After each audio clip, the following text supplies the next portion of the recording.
Je vous présente donc la figurine de Rincho aujourd'hui, figurine de la vague sauvage. C'est un bakemono qui va coûter 16 Ri. C'est une carte à double entrée, donc vous pouvez prendre 2 Rincho dans votre bande pour la même carte. Il a 8 points de vie. Ça commence à faire beaucoup pour un bakemono, sachant que les bakemonos n'ont tous que 4 points de vie en règle générale. Lui, il en a 8. Il a quand même 3 en mêlée, il peut le booster. Il a 4 en mouvement, il a 1 en tir, il génère un ki, il a la petite étoile parce que c'est un bakemono, donc il va aller sur la carte Horde. Il a une massue qui va lui donner plus 2 en force, attaque en puissance et brutalité 1.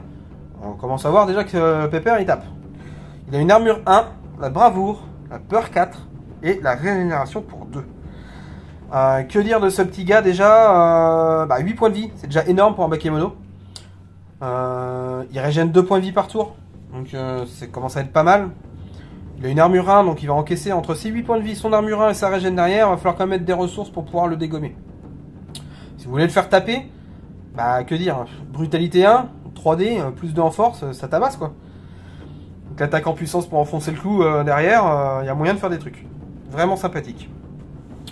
Son exploit ki, donc bien sûr c'est une figurine petite par contre, il n'est pas minuscule lui comme la plupart des bakemonos, comme quasiment tous les bakemonos. Il a l'hyper régénération, qui est un exploit, il faut être le joueur actif, personnel, pour 2 jetons ki. Cette figurine gagne régénération 4 à la phase de fin.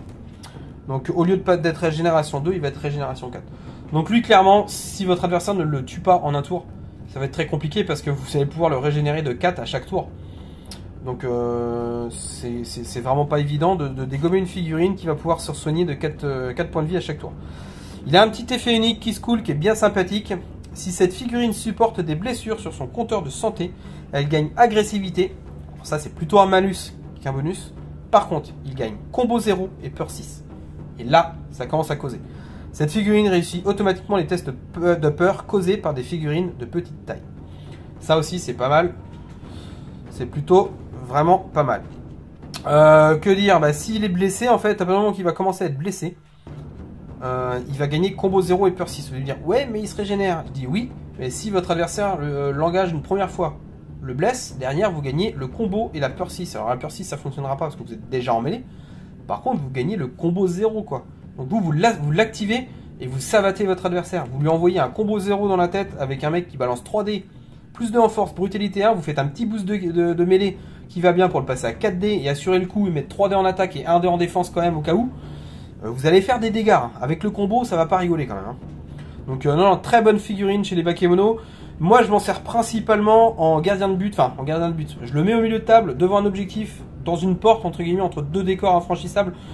Et tu passes pas, quoi. Clairement, je le mets en défense parce qu'avec ses 8 points de vie et sa régène derrière, je m'en sers vraiment en tant que défenseur, plus qu'en agression. Après, quand il y a besoin, il vient enfoncer le clou, il vient taper et vous prenez un coup de massue.